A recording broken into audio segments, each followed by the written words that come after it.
Hello, thank you for joining me.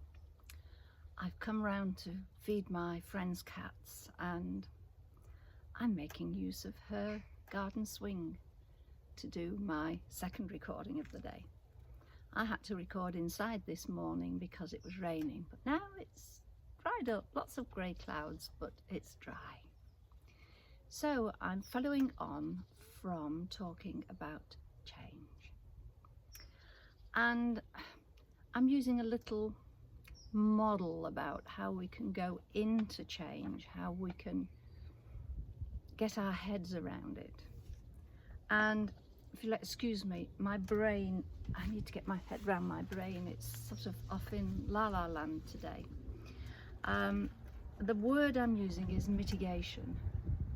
And mitigation is a word that's usually associated with business, as in risk mitigation, or in law, mitigating circumstances, and for the business, strategies that may be used. So we're going to be thinking of strategies.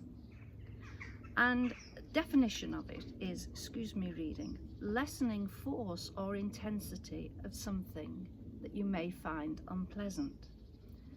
An act of making a condition or consequence less severe. And words that can be used instead are easing or cushioning the effects of something, and in our case, the effects of making changes. So, applying this model, the first point, there are going to be just 5. The first one is we have to get our head round the fact that we're going to make a change.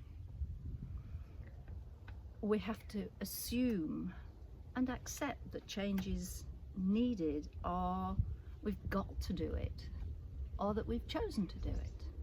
Usually easier if we've chosen to do it rather than the first two. This for many can be a big step. So a pros and cons list is a good way to start. What would I benefit from making these changes? And are there any negative aspects to making the changes? And my negative aspect of sitting here is that they are haymaking, so there are tractors going up and down. Apologies for that. So consider how you will be affected, or what will be affected, as in maybe finances, personal circumstances, personal relationships, health, lots of considerations. Moving on to 2. Why? Maybe you've been choosing to make changes. Why have you done this? And having chosen, what's stopping you from moving on? And that might be, as with the first one, even more difficult a consideration if it's something that's being forced on you rather than you have made the choice. But if you have decided you've got to make the changes but you're still hesitant, what's stopping you? What is it?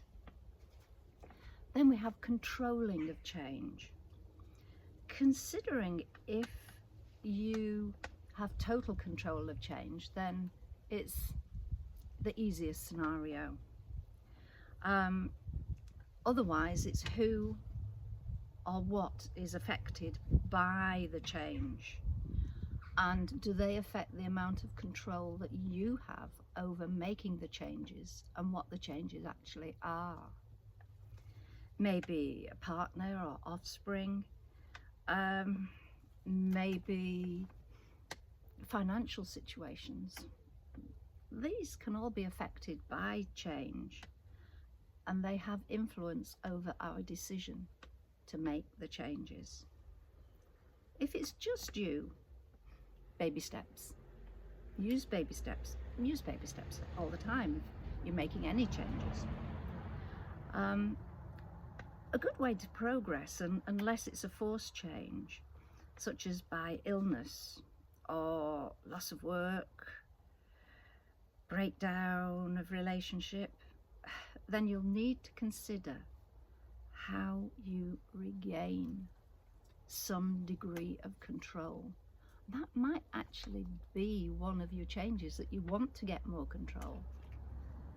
But whether that's the actual thing you're trying to change or not, control comes into making changes. Consider, step 4, consider transference. So rather than making a break from situation A to situation B, can you just amend, adapt, adjust to make it easier? Or amend, adapt, adjust on your way through making the changes. Maybe negotiate the hours that you work, the number, or maybe if you're working a few hours each day, if you could do a couple of whole days, or vice versa, whatever. If you've split in a relationship, how and when do you see the children, and how is that swap over made? Obviously prioritizing on the effects it has on the children. And finally, monitor you. Monitor you during and after change, because change can really affect us. And ask, is it meeting your needs? Is it all that you expected it to be? And build in some rewards for making the changes, and take care of your own emotional, physical and mental well-being. Self-care is a vital part of any change situation. Support, look for support.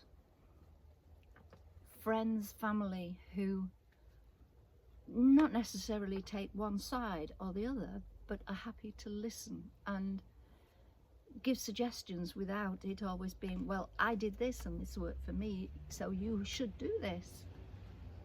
No. Floating ideas is good, but telling you that you should do something, you don't need. So there we are, just a few steps in the beginning changes of the beginning stages of making those changes. And I think I need to change my brain. I think I left it halfway along the way here. It seems to be missing in action. I do apologize. Okay, I'm going to have a little rock on this now, and then I will go and feed the cats. So thank you for joining me, and I wish that you could be here sitting next to me having a natter, and here sitting next to me, go away tractor, having a natter with a nice glass of wine or a cup of coffee would be brilliant. So I'm imagining it. On that note, take care, and thank you so much for joining me. As ever, it means so very much to me. Bye for now. Speak to you soon. Bye.